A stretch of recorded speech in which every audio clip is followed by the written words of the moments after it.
We're going to define the limit formally. We're going to do chapter 2, section 3.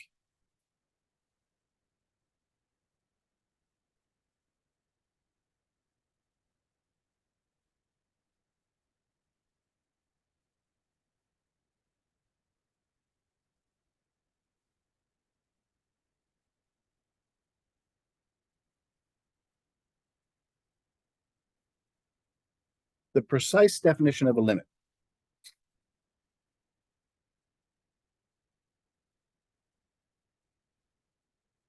Because how did we define it last time? Well, actually, we really didn't. We just plug it in there, see what happens. What does the limit mean to you? When somebody says a limit, what are they talking about?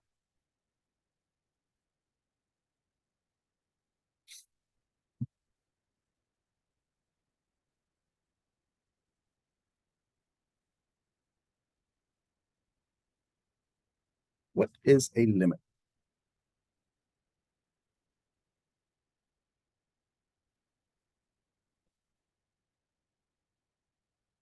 The maximum or the minimum, or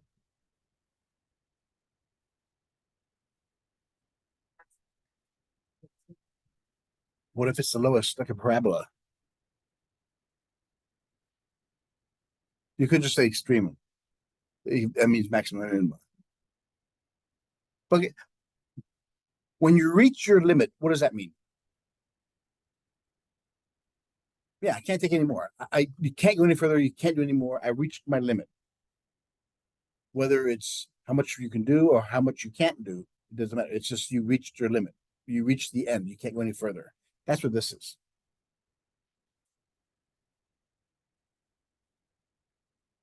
What does the limit find? When we calculate the limit, what does it find? Where did we derive it from? Where did it come from?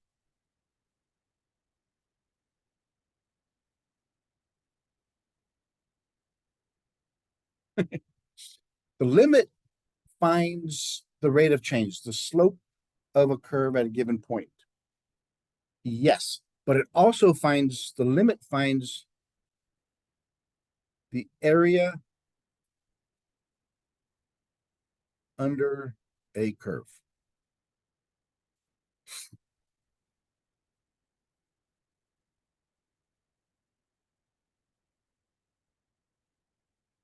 To the x-axis, horizontal axis. So let's look at this. Let's say we had this function. I'm going from 0 to 3. I want to know, and here's my function, f of x. What I want to do is I want to find what is the area under that curve.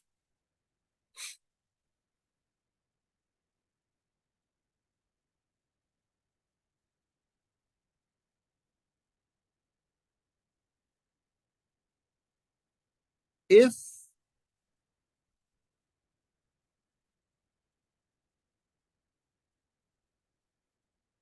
we had a rectangle,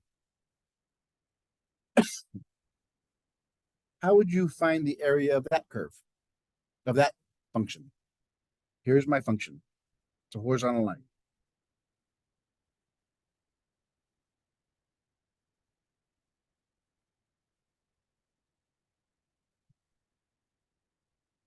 How would you do it?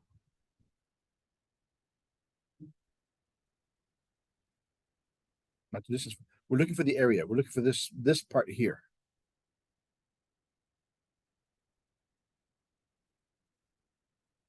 Yeah, what's the formula for area?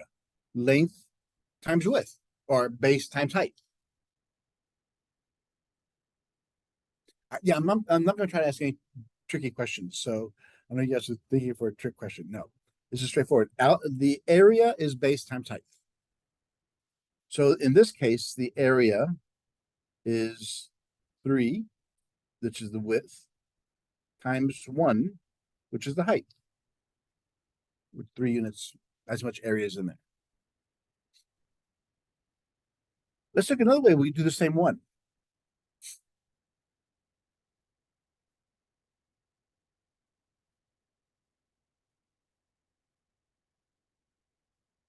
What if we broke it up into smaller pieces?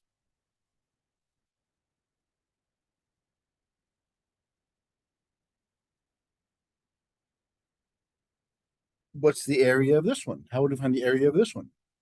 We have the area of this first one, the area of the second, and the third one. So how would you find the area of those? The total area.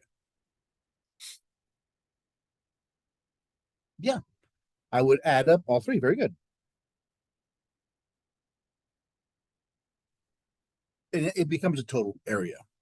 So what we have here is we have the base of one and the height of the first one, the base of the second one, height of the second one, base of the third one, height of the third one.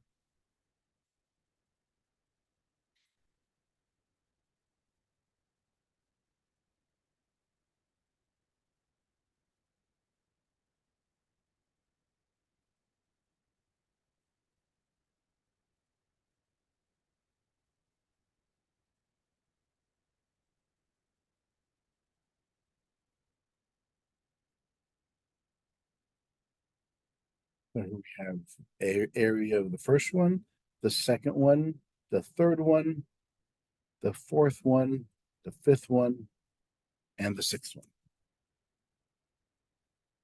Like you said earlier, add them all up. The area is the area of the first box plus the area of the second, and so on and so forth.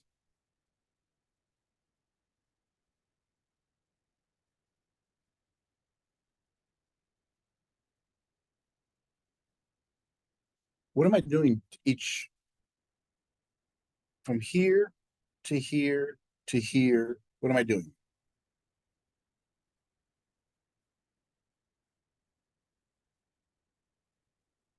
Making them smaller.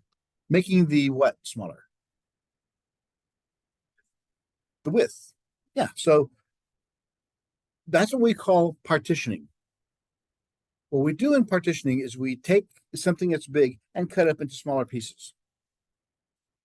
So for in other words, this is, we'll call this one x1, x2, x3, x4, x5, x6.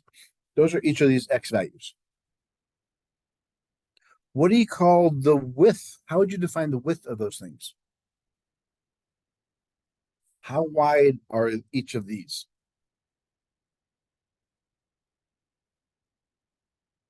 How did you figure that out? What's the formula for it? What's that?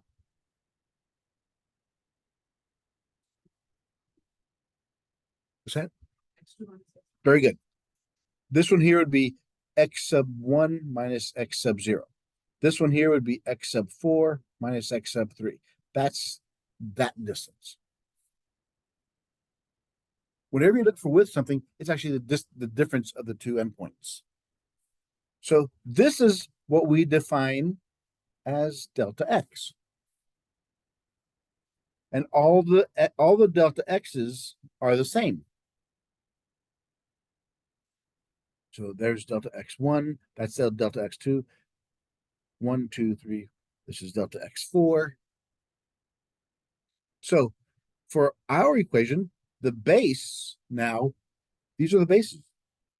It's the height times delta x1, the height of the second times delta x2, height of the third, delta x3, height of the fourth, delta x4.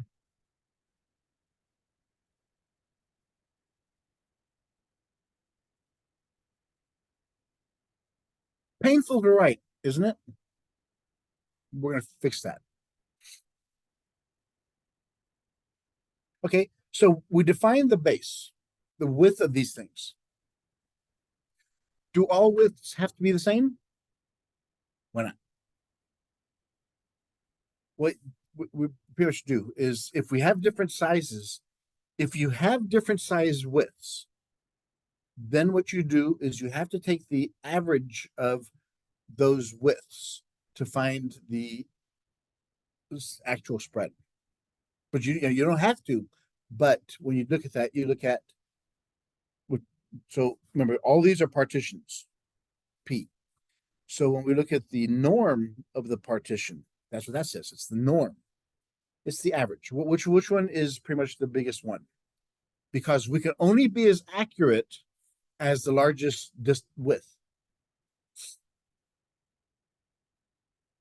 We can only be as accurate as the largest width. Because the smaller you get, the more accurate the picture becomes. But you can't be more accurate. Like I say, you can only be as fast as your slowest person. If you're looking at a team race, your team's not finished until the slowest person finishes. So you can only be as fast, and that's what this is. So you can only be as wide as the widest one. So that's what we're looking at for. It's called a partition. So what defines the H, the height of it? What defines that?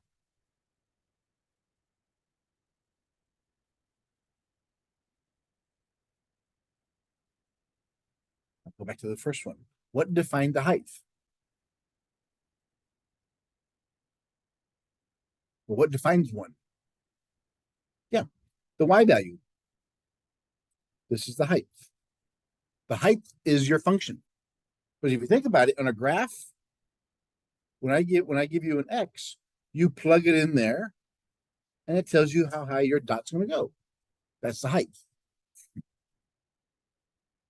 So with this one, we have f of x1 delta x1, f of x2 delta x2 dot f of x5 delta x5 plus f of x6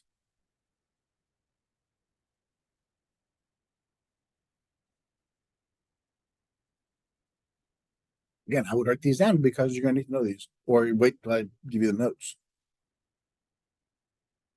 Can I make these boxes smaller? I can cut each of these in half. If I cut them all in half, how many do I have now? I have 6 of them right now. I have 12. I cut them in half. I got 12. I got twice as many now. And I can cut those in half. And I can cut those in half. Is there a limit of how many times I can cut them in half? Nope. So what we get to now is to find the area. We use this symbol. Have you all ever seen that symbol? What does it mean? What do you call it?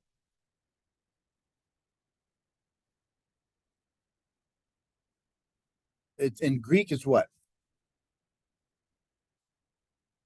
In Greek, it's sigma. Yes, in Latin, it's summa. It means summation. Summation means what? Add up all the numbers. So what this one does, it says addition of what? All of my functions times their width.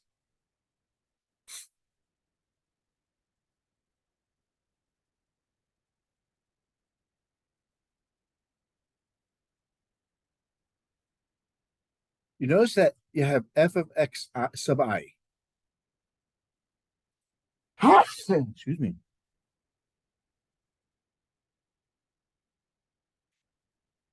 This I is an index. It's a counter.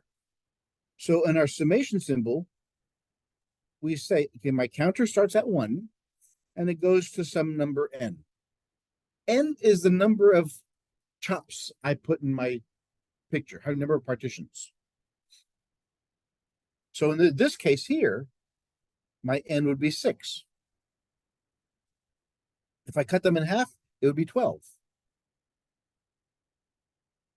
If I make it go to infinity, what I have there is I have these lines so thin that they become just straight points.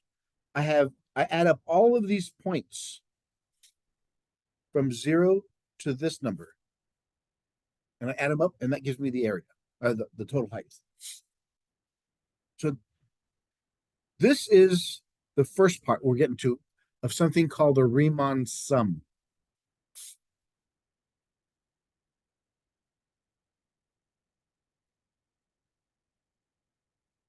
So what now? How does this relate back to our picture up here?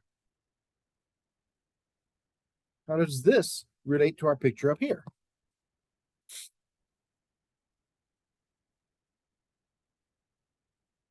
Everybody got this? So our original picture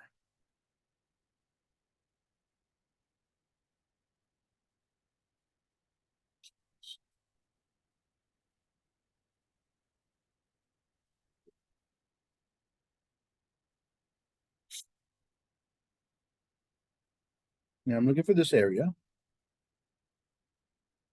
But now look at this. If I cut this in half,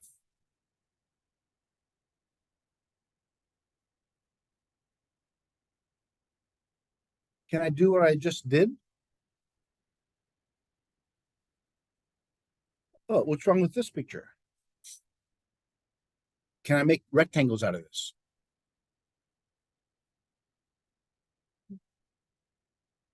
You can, but they're not going to be accurate.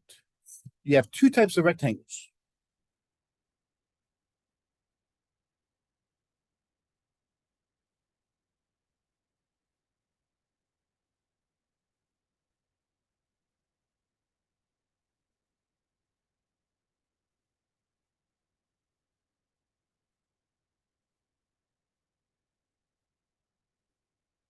One, it's called inscribed.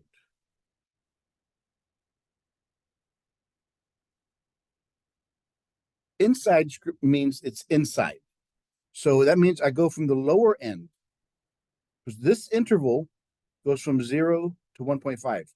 So if I take the function at 0 and take that picture, is that a true representation of this area? No, because I'm missing that.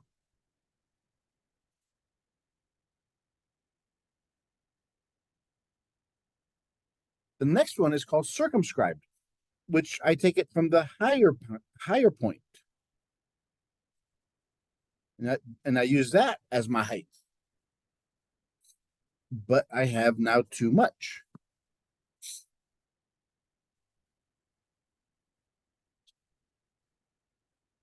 So the wider your intervals, the more wasted space you have.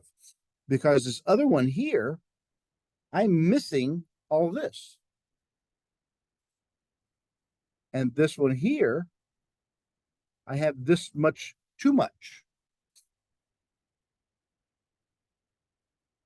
So which one do we use, or is there a better way?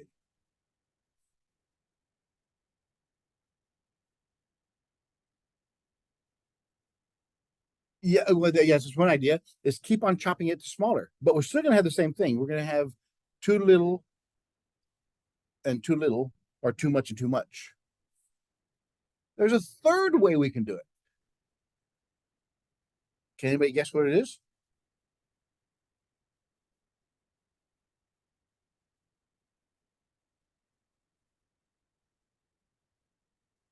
Find a midpoint of those.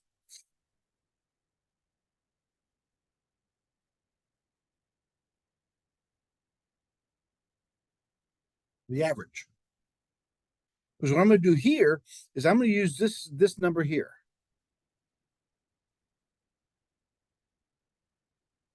0.75, 2.25. I'm going to use that, and that's going to find me my height. I'm going to use this as my height, because I have too much here and not enough there. So hopefully it'll balance out if it's a steady curve. So I'll use this point, and my area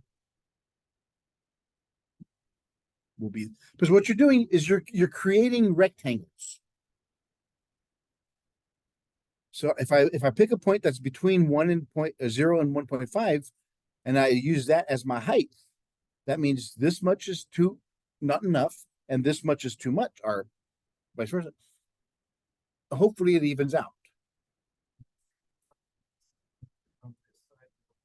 Well, it won't be the same. It may or may not, but it'll be less of a problem than these guys. So you're minimizing the chance of error. So when you're looking for the height, it's always, we call this point the C point. Just C. And C is the midpoint or the average of the X width.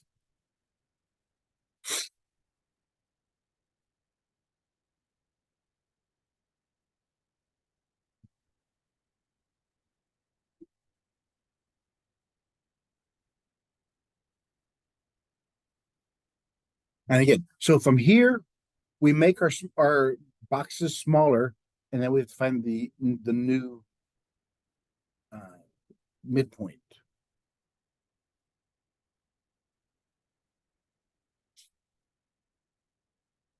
So as we said earlier, then our area is determined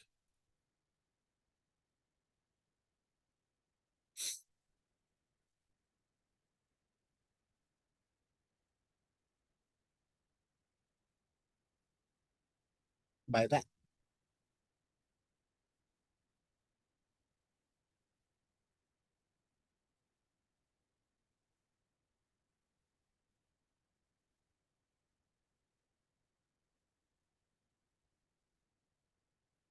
The function, the C sub I is the midpoint of your width, and you have the width. So this is your height, and this is your base. There's the area.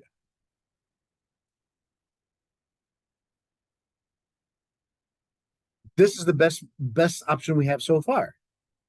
Can we make it better? What's the only thing we can change to make it better?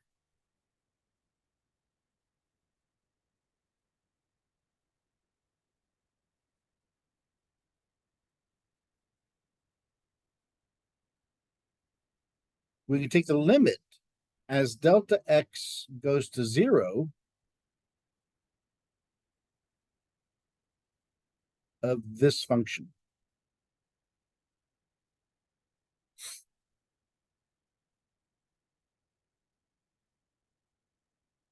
What did that just do? If I made delta x go to 0, what did that just do to us?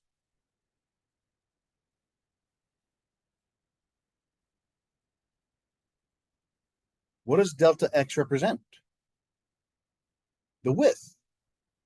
So when the width goes to 0, it becomes just a line. So what we're doing here is we're taking these graphs or these intervals and cutting them up even to smaller pieces. We take that and we make those into smaller pieces. That's what this is telling us. Let's make the width go down to 0. So far, so good. This is called the Riemann sum.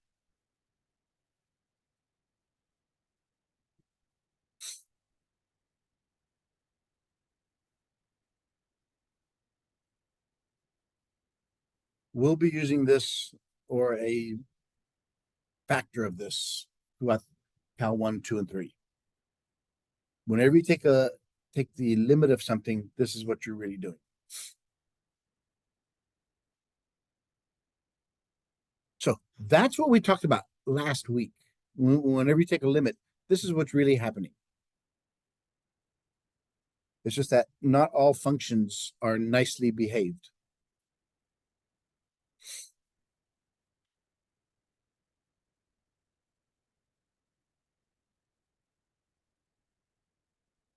You get that?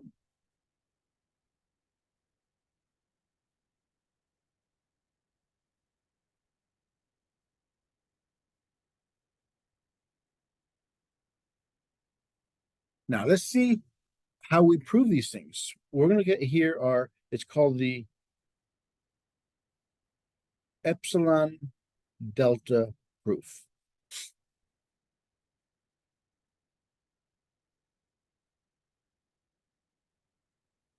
That little e is called the epsilon.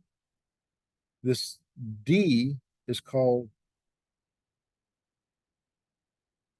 delta.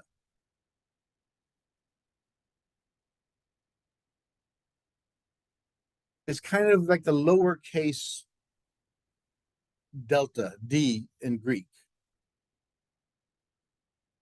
That symbol there is also called a delta. When we have this, we read it as delta x.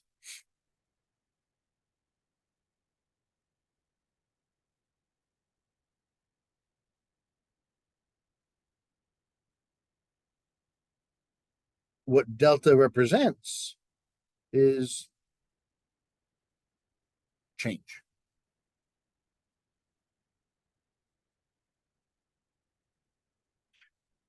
Hopefully you saw this symbol in your Algebra 1 course or algebra course.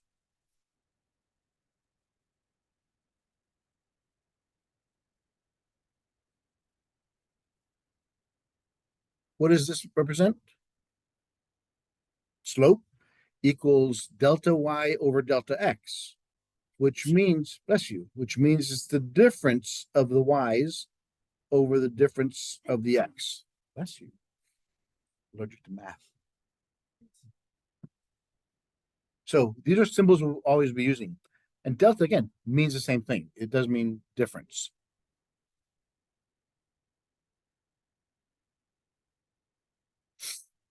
Now, when we find the limit, it is the area under the curve, but we also look for a value, a specific value that this function is approaching.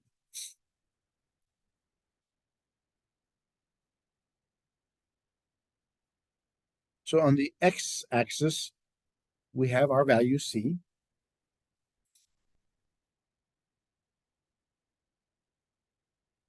It leads to some limit. Well, this is some value x, and this is some value f of x or y.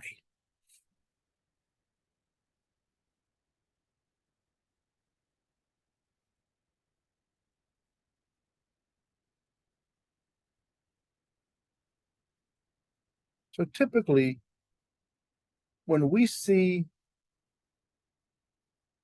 the limit formula is actually written like this. This is the stuff we've been doing last week.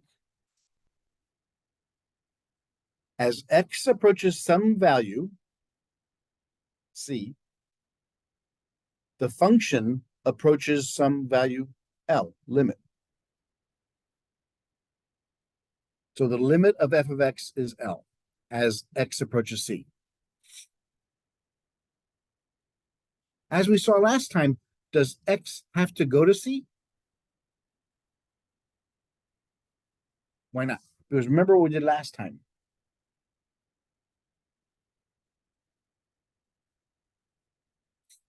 Does the limit exist on that function? Let's say this function is some f of x. The limit as x approaches 1 of f of x equals what? 2. Yes, the limit exists, but it never gets to it. In other words, the limit can exist without ever being reached. Because remember, what the limit's looking for is as we get closer to 1 from the left, where are these numbers approaching? The y values. They're approaching 2, right? Same thing this way. If I come from it from the left. So all of these, as these get closer to 1, all of these are also approaching 2. So my limit is 2, and I never get to it. So limits do not have to exist to exist. They simply have to approach it from both sides. Yes. That's to come when we had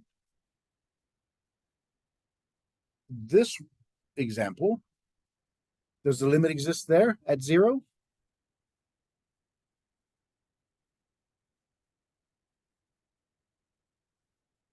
Does not exist. Why not? Because they're approaching different places. This one's approaching 0. This one's approaching 1. They're not approaching the same value. So if a limit exists, it has to approach the same value from both sides.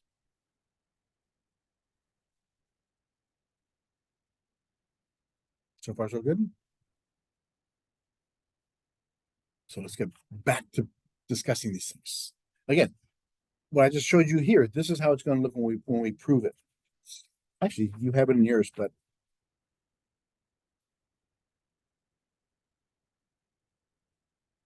here's my value C. It maps to some value L.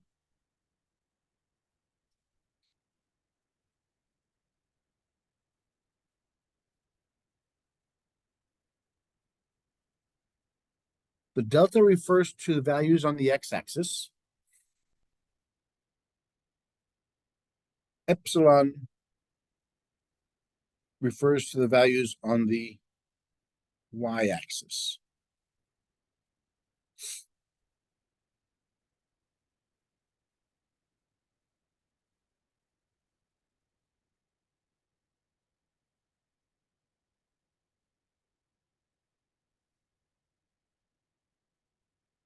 So here we have f of x1. Here we have f of x2.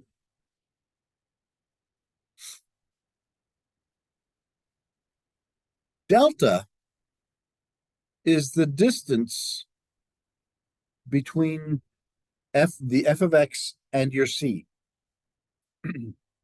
How close are you getting to it?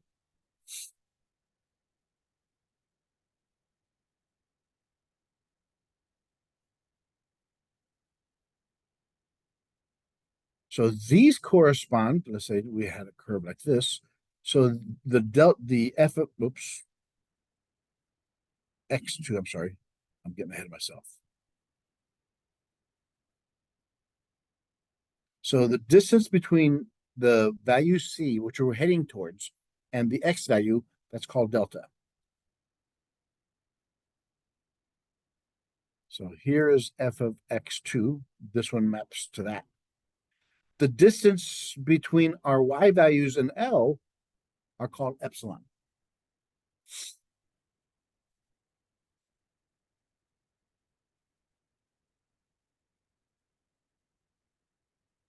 F of x1, this is also epsilon. This is also delta. Distances cannot be, they have to be absolute values. They can't be positive or negative. Distance is a distance. How far is C or x1 from C? How far is x2 from C? So far, so good.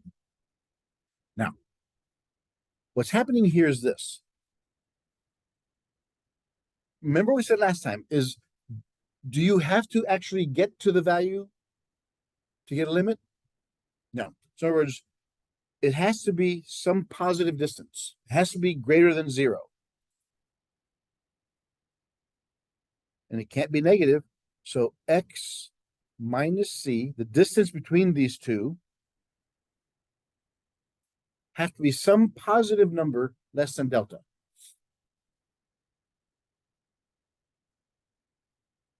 The distance between x and our c, that's what it says. It's the reason it's absolute value because this distance, if I do that, it'll give you a negative number. This distance is positive. So we want a positive distance of absolute value. Delta can be any number. Any number. Let's say it could be 0.001. What this is saying is I can make delta as small as I want to. Meaning I can get X as close as I want to C without ever touching it.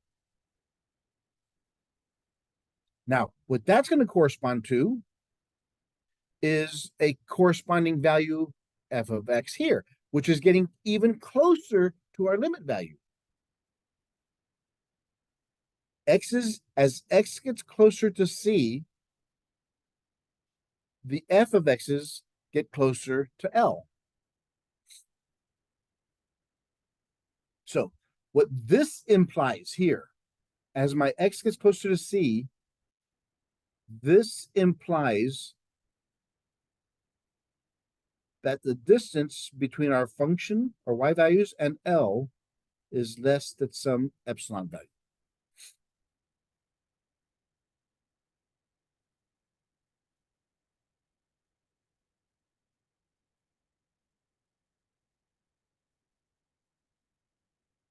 Okay, before we any questions about this?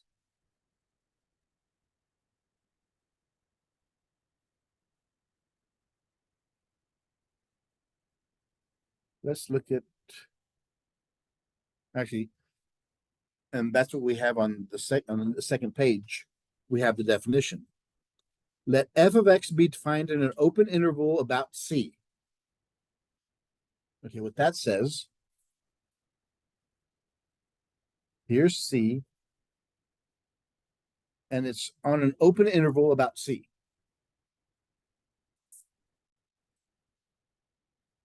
Except possibly at C itself. Because remember, it doesn't have to exist at that value C. It just has to approach it. Then we say the limit of f of X as X approaches C is the number L. That's what we wrote here. The limit as X approaches C of f of X equals L. So the closer X is to our value C we're looking at, the closer our functions will be to some value y, L. And this is how we just defined it.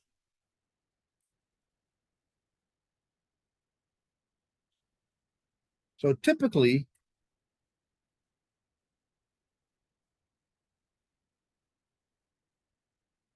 what if our function was 1 over X? What do you think the value C would be that I'm looking at? Yeah. Because if I'm going to any other number, that value exists. That's nothing important to prove. But what I'm interested in is what happens to the function as I get closer to its undefined. So you look at what makes the function undefined and see what happens as X gets closer to it. So what happens? What's this limit going to be? What does this graph look like? Right. On the positive side, it's a decreasing function there. On the negative side, it's a decreasing function there. So as we approach 0 from the left, we're going down to negative infinity.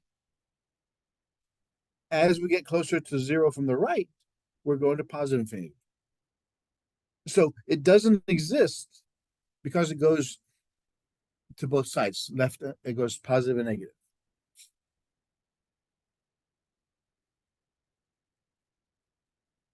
Conversely,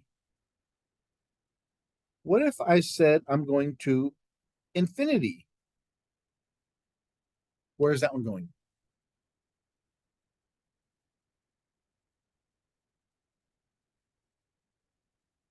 What's going to infinity? X. So as X goes to infinity, what Y values are we getting? What is it approaching? It's approaching 0. In other words, the bigger the bottom number, the smaller the fraction. 1 over 10, 1 over a million, 1 over a billion, 1 over a trillion. It gets closer and closer and closer to 0. Does it ever touch 0? No, but it approaches 0. That's the limit. So that's what you're looking at here is as x approaches some value. I mean, if I said x approaches 8, what would the answer be?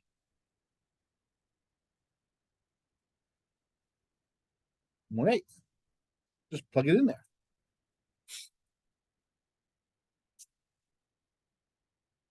Example. Here's example 1. Very top of your page.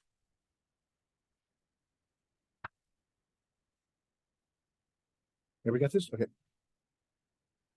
Example 1.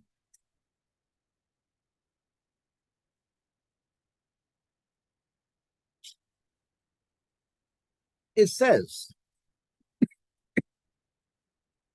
consider the function y equals 2x minus 1 near x equals 4. Intuitively, it seems clear that y is close to 7. Why is that? If we plug in 2 times 4 is 8 minus 1 is 7. When x is close to 4, so the limit as x approaches 4 of 2x minus 1 is 7. That's nothing new. However, how close to x equals 4 does x have to be so that this equation, this function, differs from 7 by, say, less than 2 units? How close does it have to be to differ by 2 units?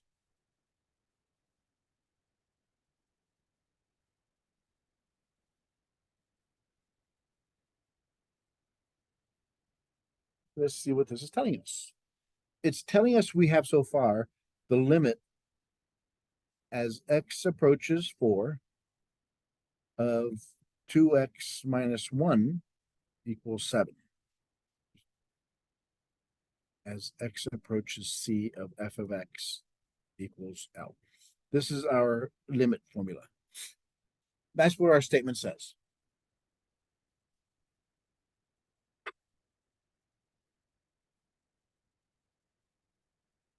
So what I'm asking here, how do we prove what we're saying? How close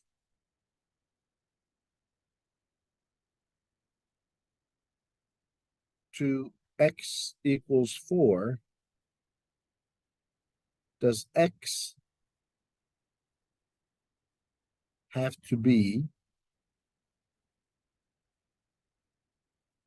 so that our function 2x minus 1 differs from our value by less than 2 units?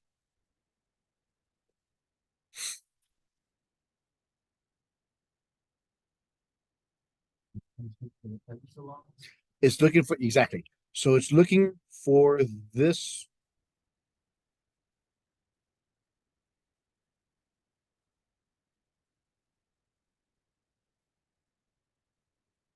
It's looking for this rule.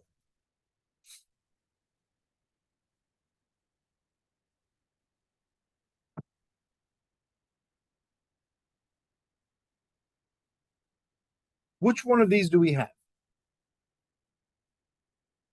We have this f of x.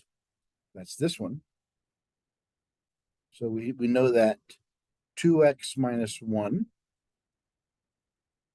minus, what's our limit? L. 7. This is L. We know that has to be less than 2 units. Why do we use this one instead of this one?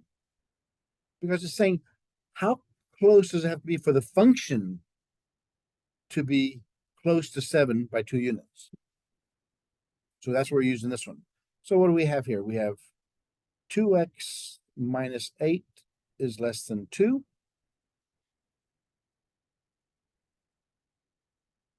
Solve for x. This goes back to algebra. How do you solve inequalities?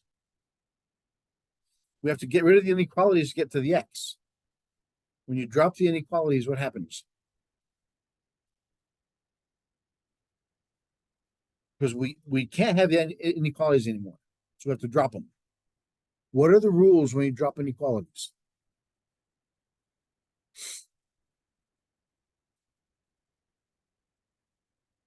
In algebra,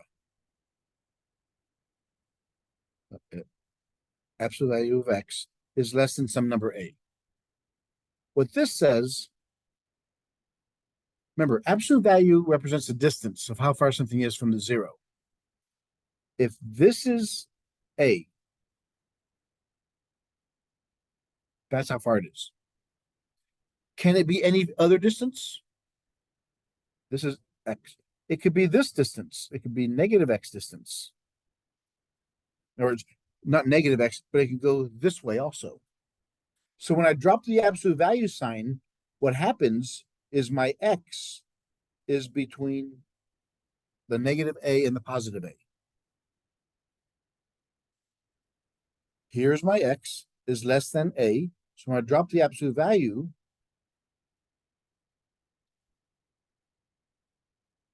I get that.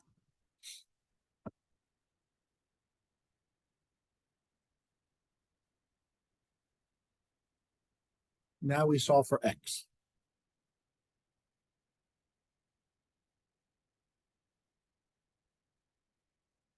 Add 8 to everybody. 8 minus 2 is 6. 8 plus 2 is 10. Divide by 2. 3 is less than x is less than 5.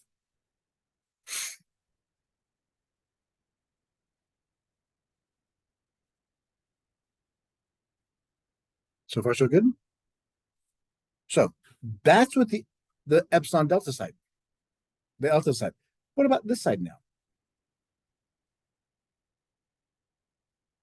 We have x minus c is less than delta.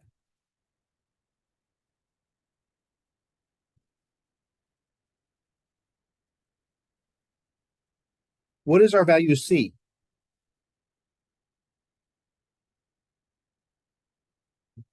4. Very good. The c value is the value that the x is approaching.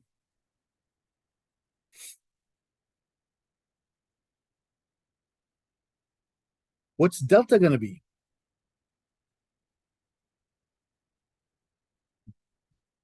Between what? Yeah. In other words, since we're looking at 4, how far is 5 from 4? 1. So to solve this one, we have negative 1 x minus 4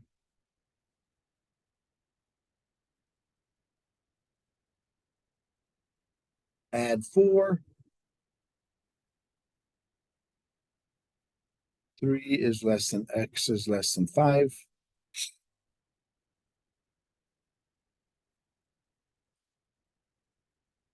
So that's what we're looking for. Is it within 2 units? Yes, because x is between 3 and 5. That's between units. So it's asking us how close to x equal 4 does x have to be? X has to be 3 to 5. It has to be 1 unit apart. That's what it tells us. All right, let's look at the next example.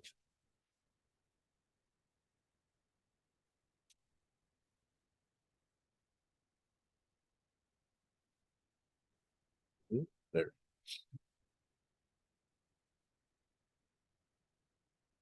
Example 2.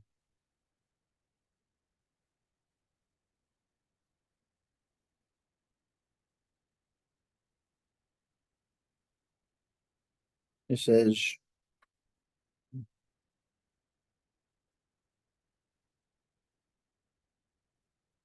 show that the limit as x approaches 1 of 5x minus 3 is equal to 2.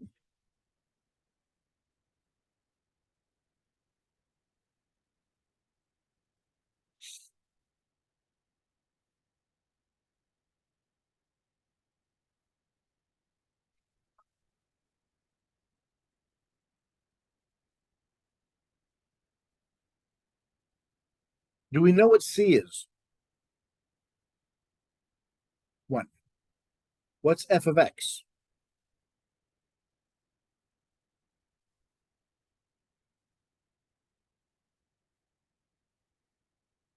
Five x minus 3. And what's L? 2. You have to be able to locate these things in the equation, or because you need to know these to know where to put them. 1 is the value x approaches. The function is 5x minus 3, and the value that approaches is 2. So what do we do with that stuff?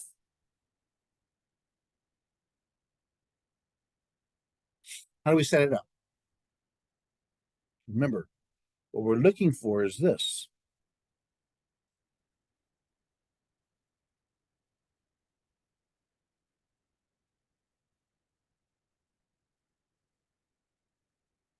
When we want to know how close something has to be, we have to use the epsilon delta proof.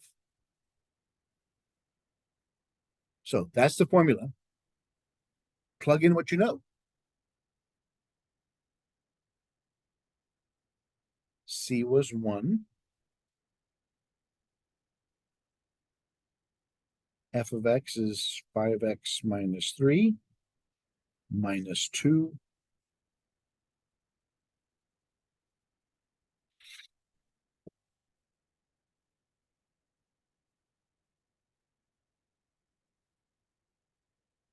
Simplify it.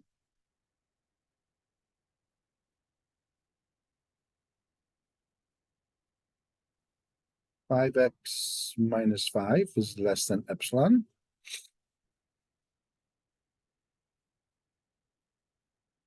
What are we trying to get to? What we're trying to get to is we want this and this to look the same. Once they're the same, then we can compare epsilon and delta.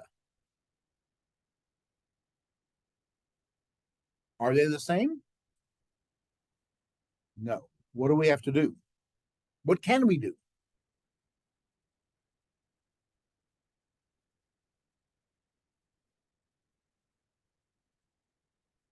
You notice how both of these have a coefficient of 5?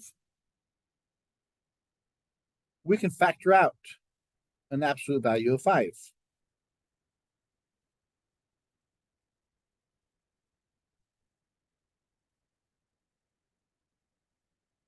And since 5 is already a constant, I don't need the absolute value there. Oop, minus.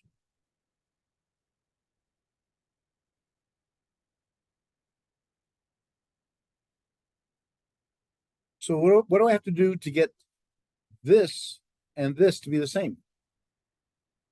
What do I have to do to the epsilon side? How do I get rid of the 5? Divide both sides by 5.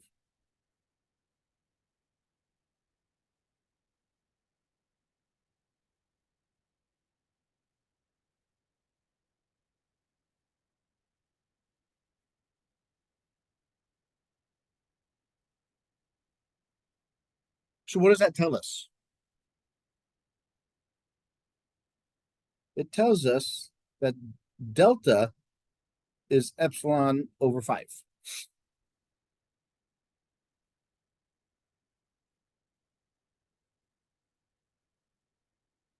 So any value delta, however close you get to x, however close x gets to c, the y values get 5 times closer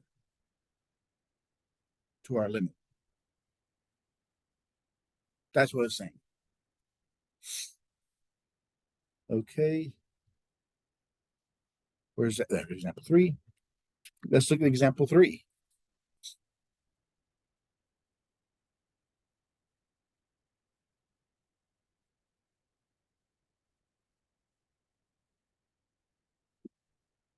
Prove the following.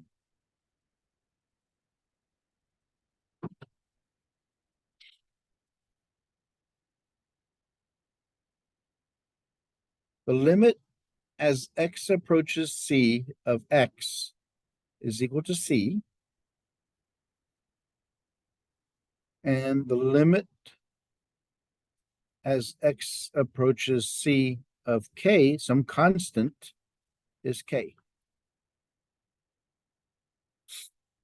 Go ahead and prove those using the epsilon delta proof.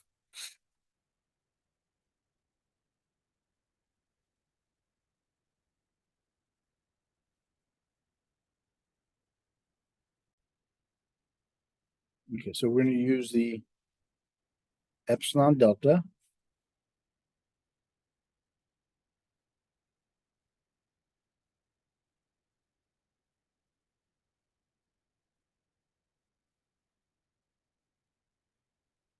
So in this case, x minus c, that's this c here, goes there. What is my function? X. What is my limit? C. So it holds. I mean, for any value C I put in there, it'll hold. Any epsilon, any delta, it'll always be true. So it's true for everything. How about the constant?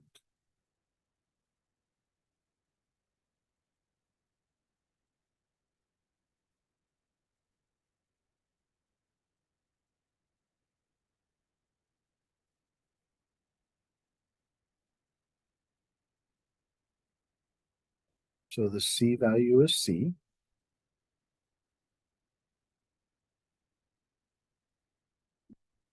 The function is K. The limit is K.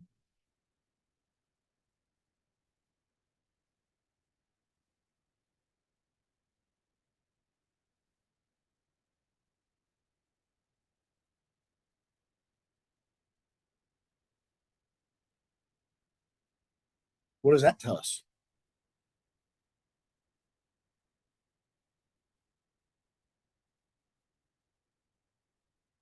Since the epsilon is 0,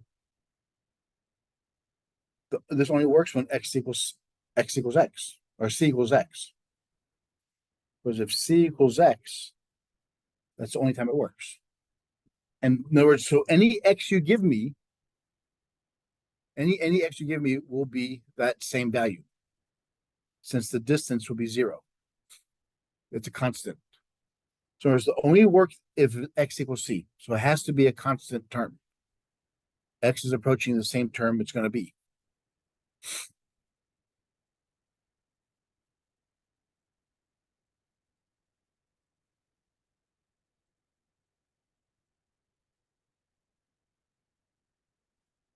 Example 4.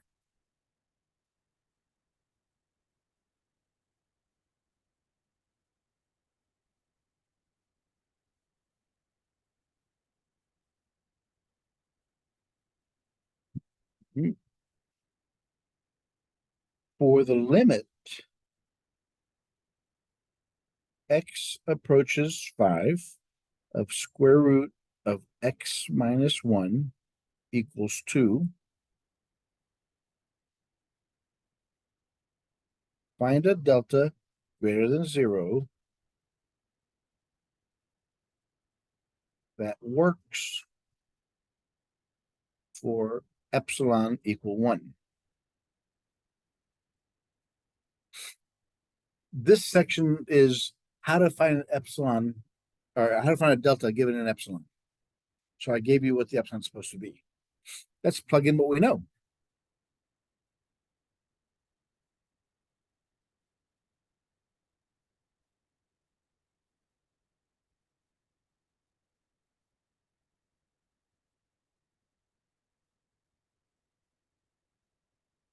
Plug in what you know.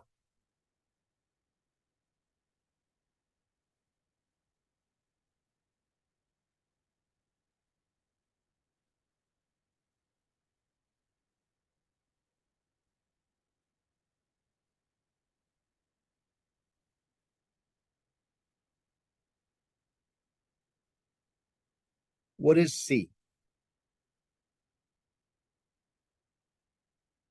5. Remember, C is what X is approaching.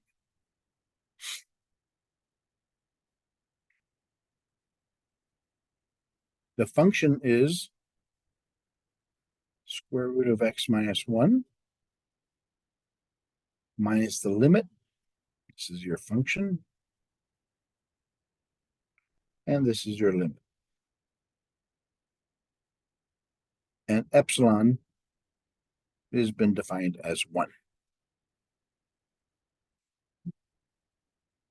So let's do this side first. We do that side first because we have to figure out what X is going to be, what the connection is going to be, and then we can come over here and do it.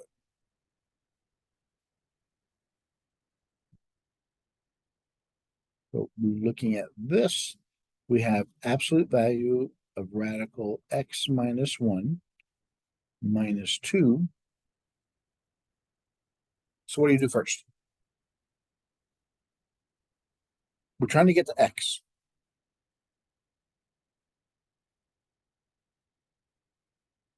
Drop the absolute values. We have to get inside here. So if we drop the absolute values, what happens?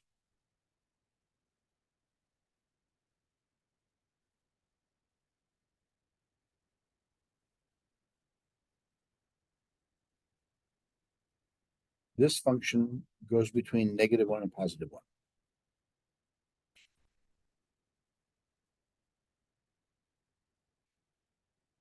Add 2 to each part.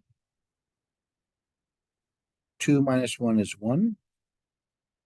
Square root of X minus 1. These cancel.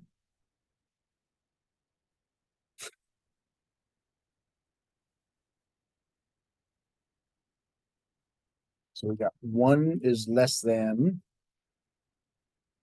square root of X minus 1 is less than 3. Remember, we're trying to get inside there, so what do we have to do next?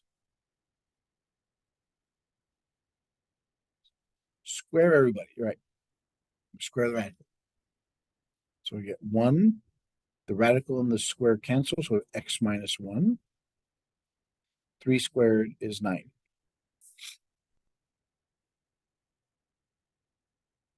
Solve for 1, or solve for X, add 1 to all 3 sides.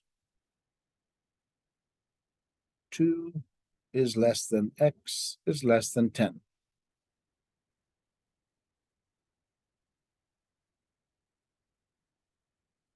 So what does this tell us?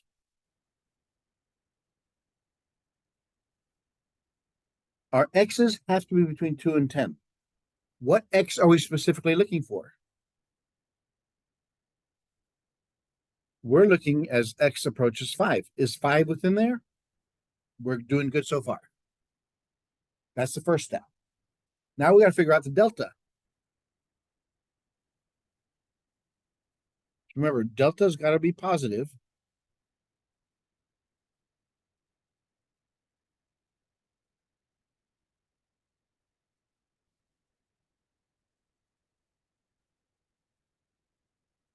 And we have that.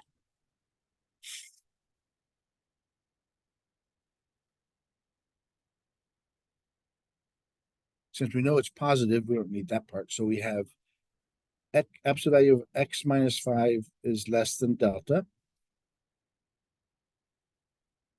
If we drop the absolute values, we get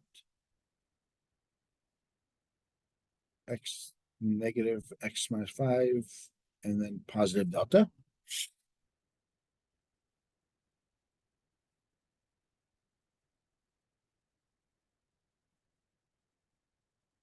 Add 5 to all 3 sides. All 3 parts, I should say. So we have 5 minus delta less than x is less than 5 plus delta.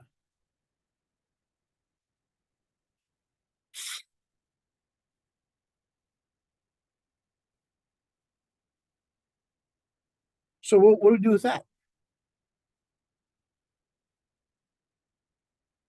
What does this tell us?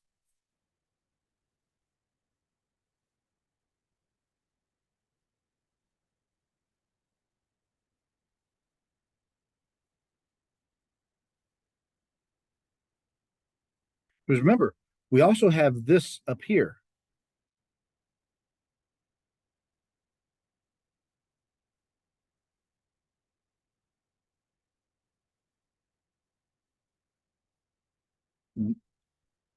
Good thought, but no. Because what we're looking for here is this is 5 plus or minus a delta.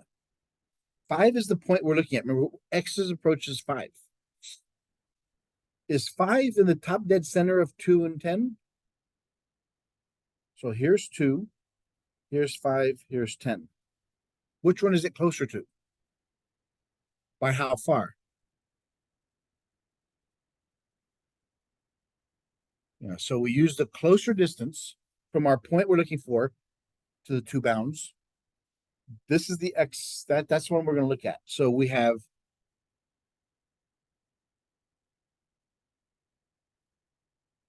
that's going to be our delta.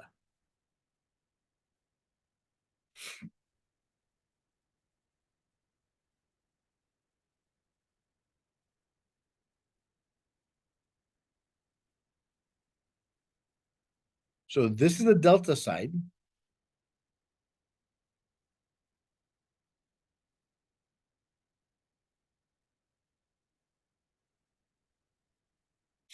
And the x side will look like, where's that one?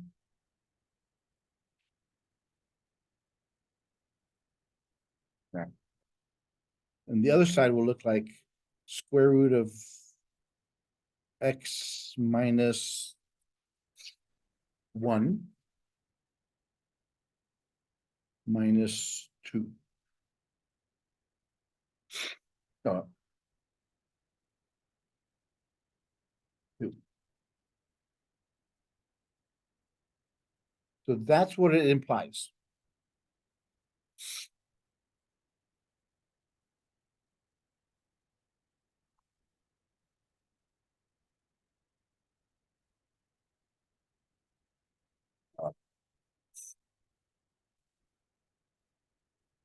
No, it's 1. I'm sorry, my nose is bleeding.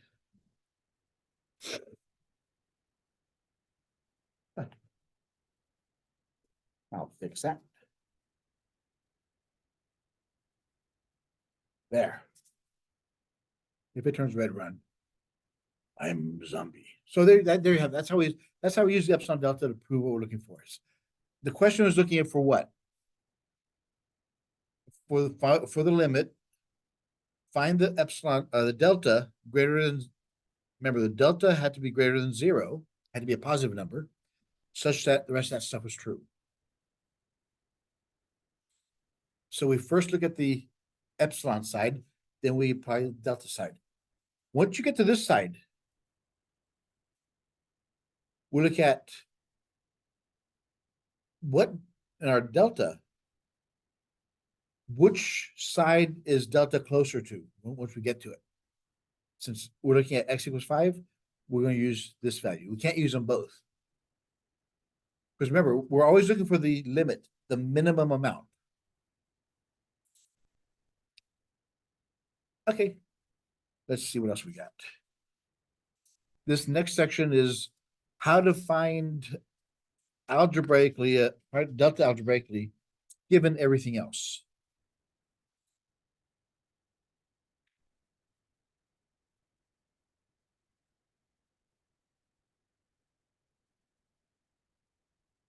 Prove limit as x equals 2 of f of x equals 4.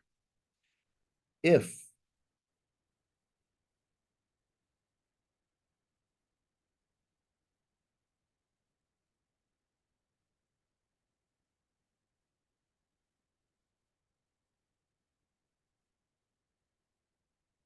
So it's just saying here is prove that the limit of this function.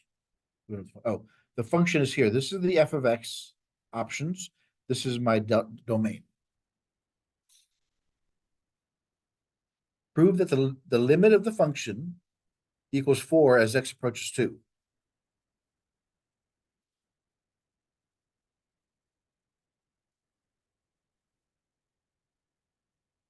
Let's look at the graph of this thing. In the first one, when x is not equal to, the graph is x squared. What does that look like?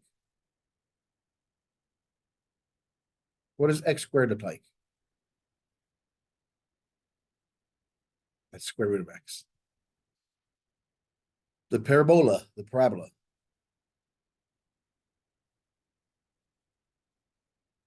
Close though. You had the opposite of it. So whenever x is not equal to 2,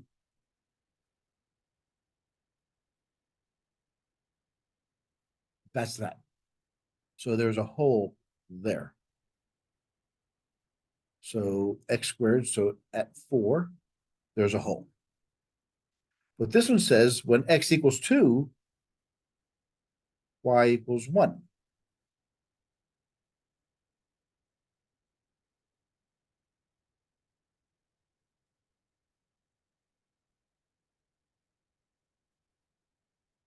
Now we got to prove this. We know how to prove it with words. As we get closer to 2, where is this value heading? 4. As we go to this way, these values are going to 4. So we can see that. Now we have to prove it using epsilon delta. Do we know f of x? Do we know c? Do we know L? What's c? C is the x value we're approaching. That's c.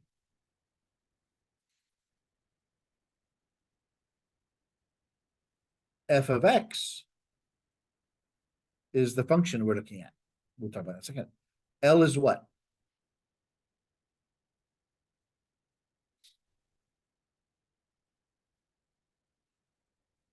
So we know we can't use this one because it's a point. And it doesn't reach 4. So we have to use this one.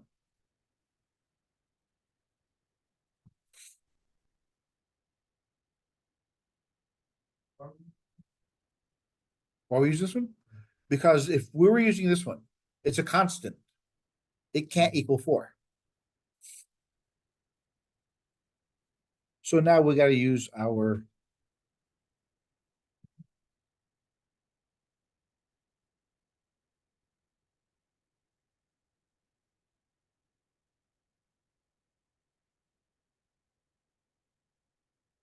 did they give us an epsilon? No. All we know is epsilon has to be positive and delta has to be positive. That's all we know so far. Plug in what we know. X minus c, which is 2. X squared minus L is 4.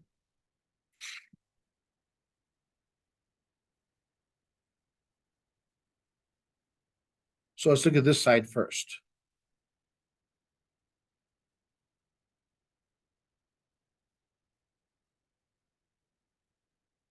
When we drop the absolute value, what happens? Right. You get negative epsilon.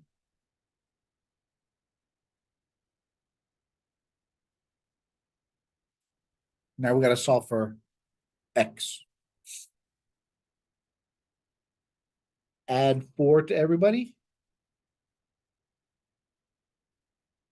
So it's 4 minus epsilon less than x squared. 4 plus epsilon.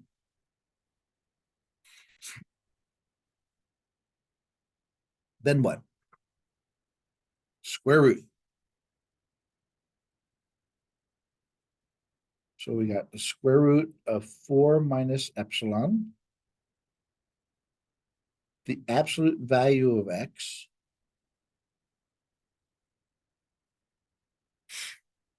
Question, why do I put absolute value of x there? Okay, but negative, because if you take absolute value, if you take x squared and I square root both sides, what can x be equal to? Plus or minus 2. I can't use the negatives, so I can make it only positive.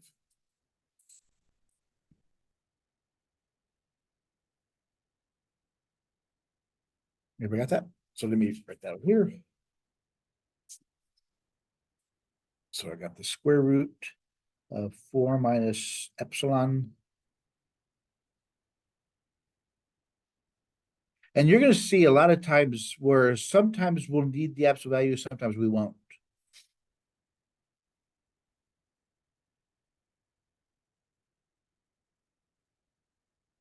Okay.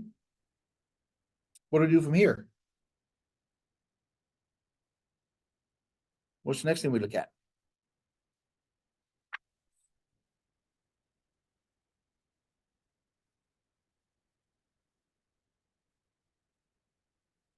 Okay, I was looking at again, the delta. The delta side looks like this.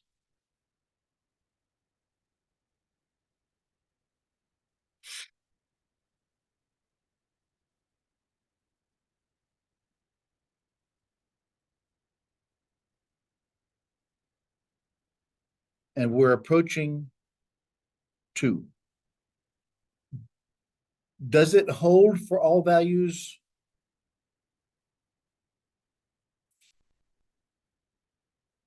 Where x is not equal to?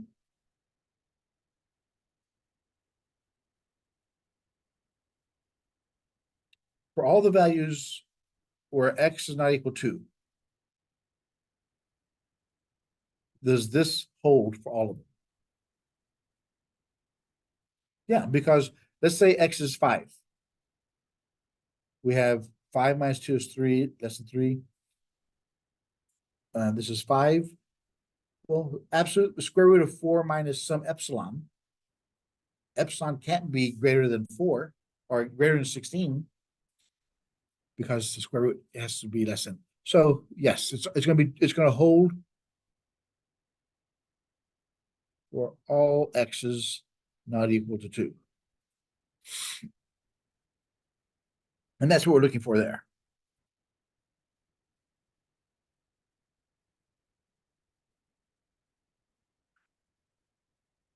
Uh-oh, we've got one more to go.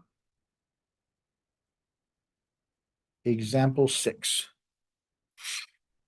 Given the limit as x approaches c of f of x equals L, and the limit as x approaches c of g of x equals M, prove the limit as x approaches c of f of x plus g of x equals L plus M. Did y'all see this before? This is one of the laws that we have to answer this earlier. So what's the answer going to look like? Not so simple as using the proof we did last time. Now we have to try to use the epsilon delta proof.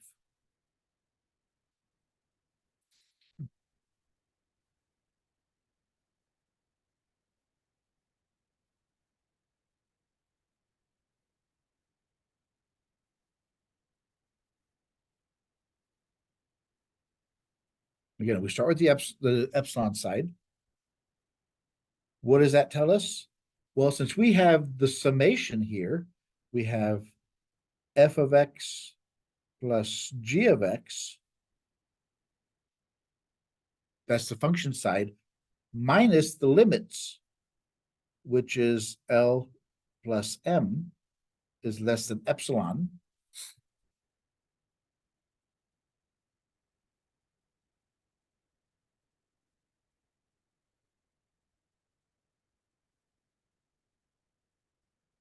So we get f plus g of x minus L minus M. I gotta group these together. So f of x minus L plus g of x minus M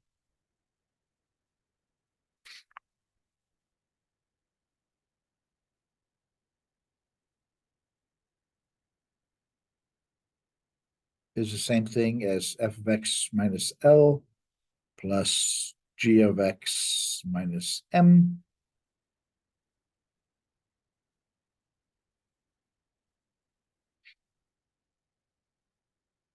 Mhm.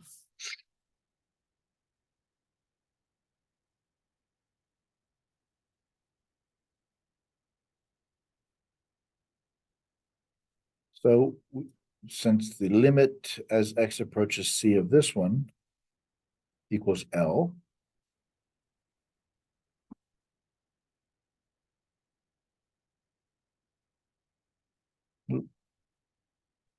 and they're both less than some epsilon,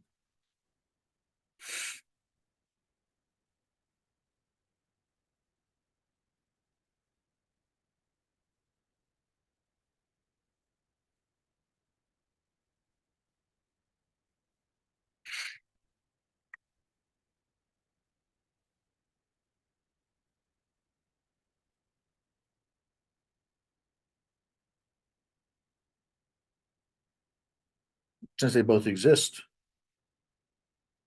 what are we supposed to find here? Not prove that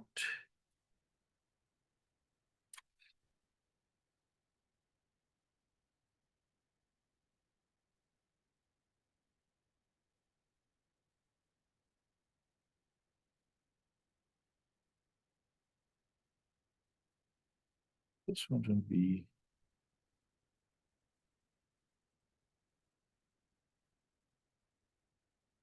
since there's two of them, that means delta is less than epsilon over 2.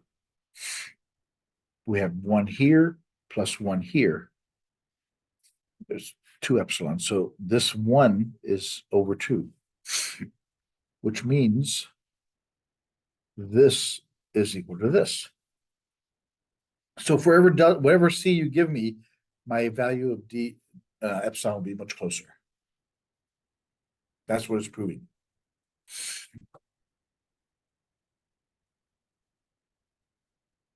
So the closer my value gets to C, the closer, even closer, my value f of x goes to L.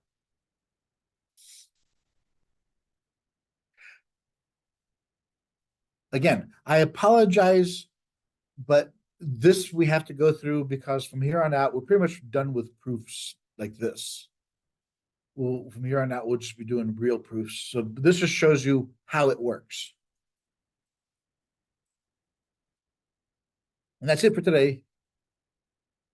Or this week, I should say. Unless I bleed to death.